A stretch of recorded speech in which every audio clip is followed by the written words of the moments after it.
Swayam Prabha. Digital India. Educated India.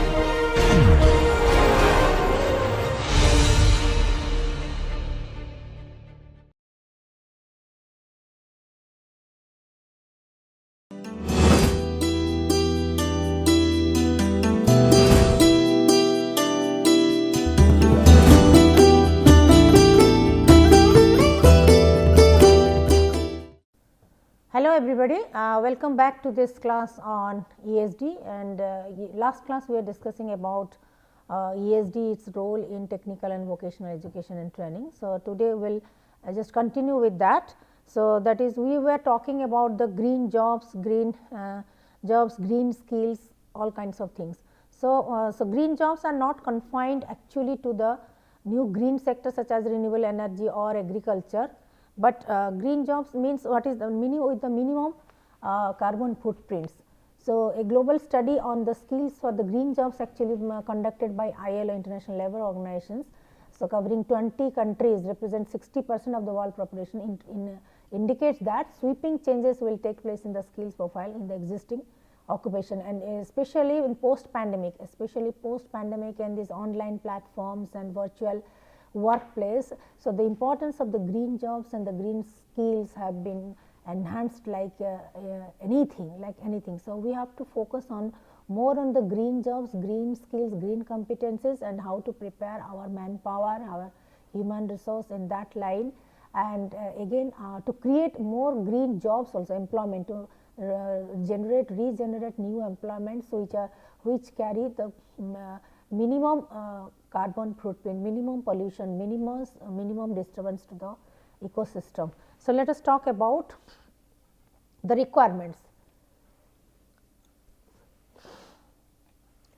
So, given that all the jobs should become a very greener and more eco-friendly and more sustainable, etc., we need to develop a wide range of relevant skills and competencies. So, let us see what are these competencies. So, the green TVET, green technical and vocational education training, thus plays a very crucial role in enhancing these creative entrepreneurships into innovative skills, competencies for the green jobs. So, therefore, these skills need to be underpinned, need to be included, need to be embedded in the curriculum in such a way that it improves, it encourages, it motivates the learners to have to develop this critical reflection or having the positive attitude and the values towards ESD, towards eco-friendly system, eco-friendly behavior. So, many countries have already adopted these kind of things, many have already adopted, especially in European and Asian countries as well as the African countries, but let us provide how this new green sector can flourish, how this new green sector can provide the suitable trainings, to nurture, to groom these kind of green skills and competencies among our manpower, among our people. So, the basic skills affect the basic skills like numeracy skill, literacy skill, then ICT skills, these are considered as the basic skills. So, including the basic skills, the critical skills on these green competencies, green skills, it enables the worker to have an extra advantage over the jobs, extra advantage over the green sector in upskilling themselves. So, here again it shows that some of the clippings shows that how to align this technical and vocational education with the green society and the green economy, that is the thing. So, the green economy, it has 4 connected mutually dependent goals. So, let us discuss green economy. When we talk about the green society, automatically green economy comes in. So, this green economy has 4 interconnected and mutually dependent goals. First is that increase economic growth. Increase economic growth definitely will remove, it will alleviate poverty by reducing unemployment, by increasing the social inclusion, equity, equal distribution of resources, and reducing the greenhouse gas emission. So, this is the first component of the green society and green economy, and how to embed the TVET in that. So, green economy has these 4 interconnected variables. So, then the next is the transitioning to the green economy.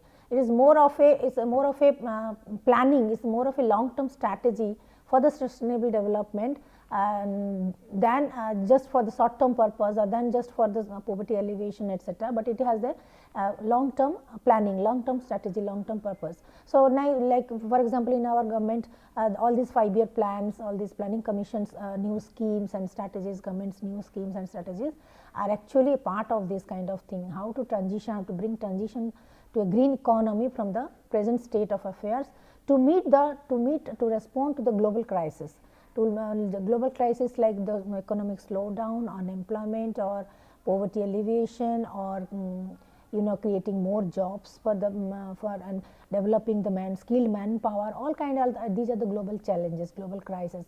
So, how to face these things, how to transit, how to mobilize, how to moderate our economy towards the green economy. This is the second domain. Then the third domain is that educational and vocational training system to be capable of equipping all the individuals with this kind of competencies. The third part is that training aspect, that is the what sort of educational and vocational training system should be introduced so as to develop this capability, these competencies, these skills among our resources, among our individuals, among our people, so that we can take the full advantage of this green economy. So, in order to leverage green economy, we have to put such kind of training and competency development schemes in the curriculum as well. So, the next is that transitioning to a green economy. Okay, transitioning to a green economy, it promises access to the new jobs. Okay, it not only promises access to the new jobs, but also creates the changes in the scope and characteristics of the existing. So, when we compare to our existing jobs with the green jobs, it has it has the differences in its features, in its operations, in its characteristics. So, what are these key features of this green economy? So, the skill development strategies also facilitate the extension of the green economy. The skill development strategy also facilitate. So, what are these things? How to adapt to the evolution of employment sector, then prepare the teachers and trainers who can effectively transfer their knowledge and the skills, and expand the current scope of TVET and delivery mechanism, and enable the workforce to adjust to the technical shift. So, these are the primary areas that how to train, not only just changing the curriculum and introducing the tools will be enough, but how to make the people, make the jobs more suitable towards this green sector, and prepare the teachers and the trainers and to learn, to acquire the new knowledge and the skills and competencies which can be easily transferred to these green jobs, and expand the scope, horizon of this technical and vocational education and its delivery mechanism towards the green jobs, its scope and opportunities, and enable the workforce to adjust to the technical shift. That is the innovation that is coming up every moment, that is the technical changes, innovative changes that is coming up. How to again to train them also to update themselves in the technical shift, technological shift as well. So, now the thing is that how to, that means it is not just creating the green jobs or green planning policies, etc., but thing is that there are certain steps that we need to follow, we need to understand. So, because when it is a learning cycle, it is a new learning cycle, new phase of understanding the green TVET process. So, let us go step by step in a progressive way, and how can we introduce this green TVET concept. So, first thing is that the first step is that understanding the green TVET process. The first thing that with the meta analysis, with the detailed study, with the in-depth analysis, we have to break it down into the systematic and inductive process in a sequential way. So, first thing that is that clarifying the green concepts. What is that greening concept? It is a continuous process, it is a continuing process, not just only particular time, a particular job, etc. So, it is a continuous process. How we have to understand it, that it is a continuous process based on the economical, social and environmental imperatives. Sustainability approaches within an institution and wide action. First thing is that whatever job we are creating, whatever skill we are introducing, whatever competency we would like to introduce, that we have to analyze it from 3 dimensions. First is that is economical aspect, whether it is cost effective or not. Social aspects is implications for the society, for the people, for the and the environmental implications, and the environmental implications, that means how it is what its impact on the environmental ecosystem, that is its imperatives for the environmental ecosystem, whether it is protecting, restoring, or with minimum damage, with a minimum carbon footprint. And moreover, the sustainability approach also, it is within the institution, outside the institutions, within the country, outside the country, because again we are talking about this in the global context. So, next step is that under this first step, the next is making an institutional alignment and assessment, the local employment needs. So, suppose when we are introducing going to introduce or establish a industry in a particular local area, particular region, particular context. So, here we have to first of all assess the manpower, the people there who are residing in and around that location, and what are their needs, what are their skills, what are their the resources available in that area, then what are the skills, their what are their competencies. Similarly, all these things, first thing is we need to assess, the local people, the local employment needs, the again what are the resources available, and what are the skills and competencies or the advantages, or I can say this kind of some traditional concept, traditional knowledge, competencies are already available, we have to assess it. And now after that we have to identify the local people's need assessment. So, accordingly we can create the job. So, create the local employment needs, what sort of people learn employment or the jobs or the works actually the local people they need. Then at the same time we have to look into the policies and regulations as the driver or the hindrance, because whatever we want to introduce or create, we have to create it within the framework of policies and the regulations. So, again we have to analyze what are the national agenda, whether it comes under the any of the national schemes and the policy framework, etc. Then again international commitments. So, make international commitments like us, because we are working on the global context also. So, being both the local needs as well the global commitments, global opportunities, global responsibilities, both the things should align properly. So, whenever we are going to start any particular entrepreneurship, particular jobs or the industry or any entrepreneurship and entrepreneur. So, we have to look into these things. First thing is the local requirements, local resources available, and whether it falls in the policy framework and rules regulations, under the rules and regulations or not, or is there any hindrance and impediment, any hurdle is there, then what is the policy in the national agenda or national priorities. And yes, at the same time we have to align with the international commitment. So, these the steps are to be taken care of. So, in the first stage, then adopting the whole institution approach.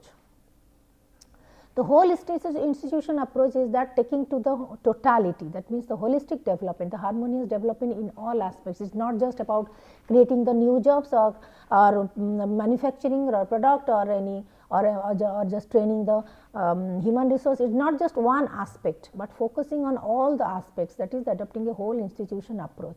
So, that is to integrate, in order to integrate the sustainability. So, we have to focus on these schemes, like first thing is the green campus, greening the campus.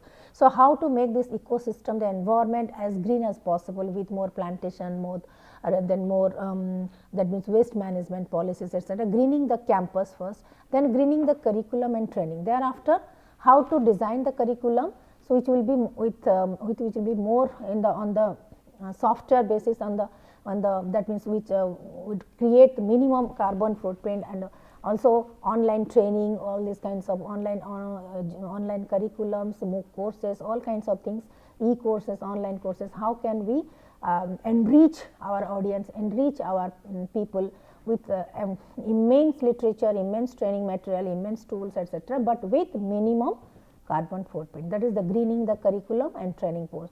Then greening the community and the workplace, and so far as the community, local community who are directly related to this, the community, the workplace, that the environment, surroundings, surroundings, all these things should be taken care of. Now, here I can say put the one example, that is, for example, the Tata companies, Tata Steel, be it Tata Steel, Tata Motors, whatever. So, whenever they are establishing any kind of industrial setup, manufacturing sector or whatever, so they not just not only develop their own workplace, own infrastructure, own manpower, own you can say amenities and facilities, but at the same time they also develop the township also.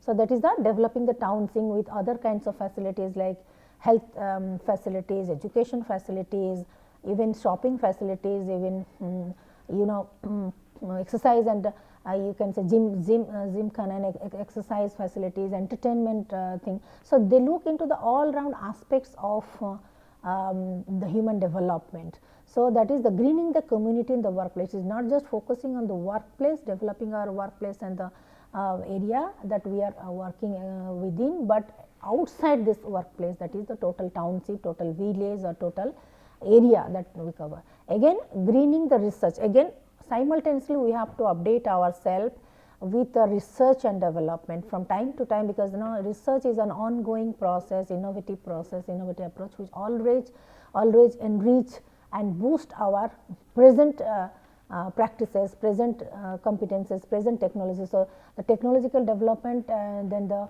even the human resource also, the human needs also keeps on changing. So, to update ourselves, research is very much important. So, greening the research, how to conduct the research simultaneously in a more eco-friendly manner. So, that is the greening the research, that is to update ourselves with the more and more innovative research, how these research can also come up with the new ideas, new skills, new platforms, new ideas to be more innovative, but again the focus again on the sustainability approach, sustainable development, sustainability approach, sustainability implications, and making it more greener in the terms of minimum carbon footprint, eco-friendly. So, how to develop the community and economy in a very eco-friendly manner, that is by adopting a whole school approach. So, automatically we can build up a green institutional culture, a work culture. It is not just about work culture, but it is also institutional culture, environmental. So, that means equal distribution, equal focus, equal importance to economy, society as well as the environment. So, that is the, so it should be built in within our consciousness. It's as we have already discussed, that is the paradigm shift. It is a shift in our thought process, it is a shift in our outlook, it is a shift in our affective domain, that how do we feel about this, how to, it is not just taking care of our own residence, own home, but taking care of our planet, but at the same time we are also going to proceed and progress for the 21st century, jobs and employment. Second, so now after all these kinds of planning, then comes our engaging the teams. How can we engage our manpower, our people? So, engaging teams like analysis of the stakeholder. Again, whenever we are establishing a factory or industry or entrepreneur model. So, here again we have to analyze the stakeholders like in the classroom situation, when we talk about the learners, we have to assess the learners needs. Similarly, in a business situation, in the industrial situation, we have to analyze the stakeholders. So, analysis of the stakeholders who are directly involved, who are indirectly involved. So, direct stakeholders who are directly the beneficiaries of the product or the manufacturing or the service processes.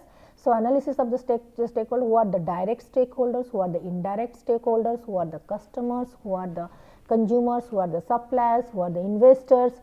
So, all the stakeholders can be partners in our learning process. All the stakeholders who are direct, indirect are the learning partners. So, we have to articulate the roles and contributions of each stakeholder. Here we have to spell out, we have to explain, that is the all the roles and responsibilities of each and every category of stakeholder.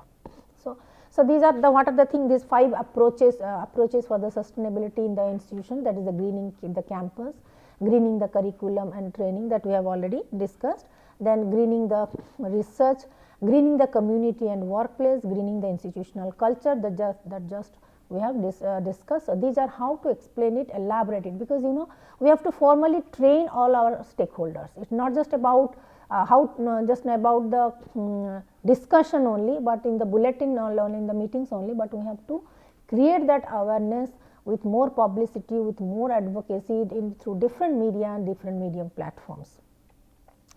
So, then green research, greening the community workplace, greening the institutional culture, all these things are we have already discussed. Now, coming to the next step, that is step 2, that is planning for the greening of the TVET.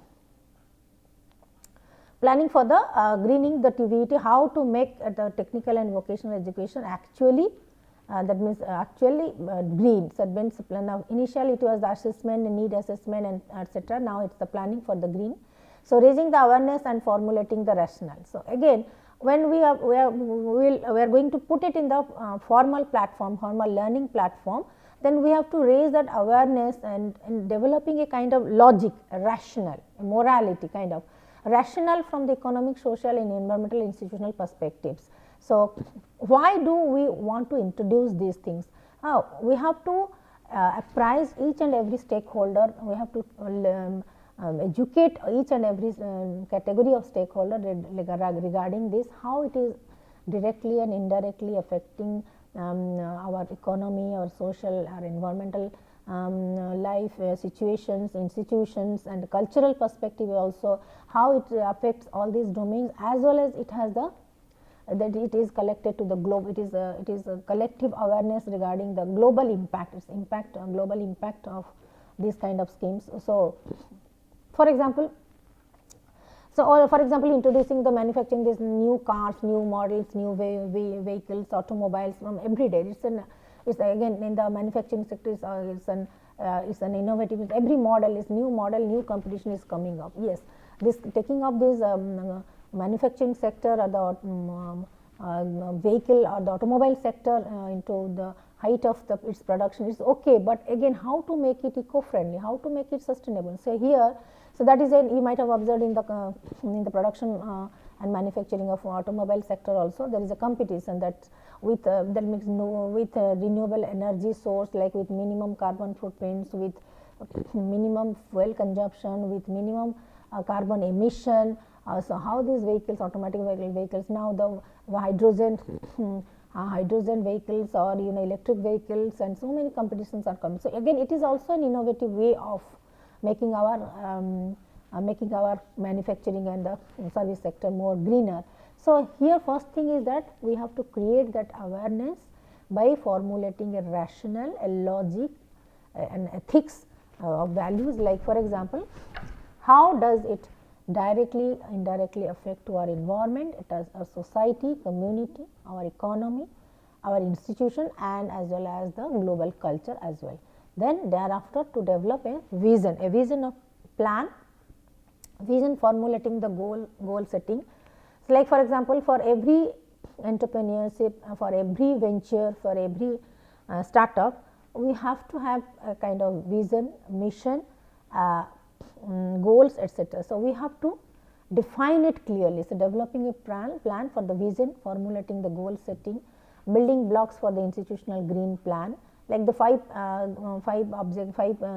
specific aspects we have talked about, that is the green campus, green workplace, all kinds of. So, similarly, we have to formulate different plans, like what would be the vision, how this vision and mission can be translated into the goals and objectives, and in order to achieve each and every goal, how can we build up the blocks build up the blocks, units for institutional greening plan, then promote the broader engagement of the stakeholders, how directly or indirectly they can be engaged. So, ownership of the process, who is going to take this, what type of ownership in this process, in this venture. So, ownership of the processes by different stakeholders, what will be the ownership, that means of the process by different stakeholder, articulated rights and responsibilities. So, here now we have to plan out, like who are the direct stakeholders, what would be their roles and responsibilities, and who are the indirect stakeholders, what would be their roles and rights and responsibilities. That has to be clarified properly. Then next comes Next comes assessing the current realities. What is the actually present scenario, that is what is the status quo right now. Assessing the current realities, that large scale assessment of the current situation. That in our initial stage we have to make a survey of this, what is the current situation, what are the resources available, what are the people's needs, what are their constraints, what are the shortcomings, what are the advantages of that locality, people and what are the more requirements, and all kinds of things, that is to assess the current realities in terms of large scale assessment. So, foundations for the knowing the priorities, resources and needs. Here after the large scale assessment or the survey, initial survey, we can categorize what are the priorities of this area, what are the resources available, and what are the shortages or shortcomings or the constraints on which the needs can be, the needs of the people needs can be developed, the need assessment can be made. So, thereafter the developing an institutional greening plan of action. Thereafter, the developing the institutional greening plan of action, that is the greening priorities. How at every step can we emphasize on the greening, that is eco-friendly approach. Whatever we do, even if it is conducting a meeting, conducting a get together, or creating the product, or selling the product, all whatever may be the thing, how does green approach, eco-friendly approach can be given as the priority. So here we can also clear that international green policy with a clear goal. So in here also we can apply. So timetable for action, then advisory committee, then monitoring and evaluation committee, who are going to apply it, who are going to monitor it, evaluate it, and introduce new tools and assessment tools and techniques to map it, to measure it, to evaluate it from time to time. So in this way, so we have to develop an institutional greening plan and plan of action, which are going to be executed from the very beginning, with clear roles and responsibility, with clear specification, with clear objectives, action plans, and clear assessment and evaluation pattern also, because from time to time, whatever we introduce from time to time, we have to monitor it, evaluate it, and assess it truly. So when we talk about the introducing the green approach, green job, green TVET, etc., then again, and to what extent it boosts ESD or sustainability, then we have to have suitable tools and techniques and to map it, to measure it, assess it, because that means definitely we have to analyze it on the basis of its impact, both qualitative benefit, both quantitative benefit. So how to measure, how to assess these quantitative and qualitative benefits by introducing a green plan of action, or green curriculum, or green policy, that we have to definitely analyze and monitor. On the basis of that, feedback and assessment result, then only we can proceed further. So now for the time being, now we stop here. The next class will continue with the following steps. Thank you very much.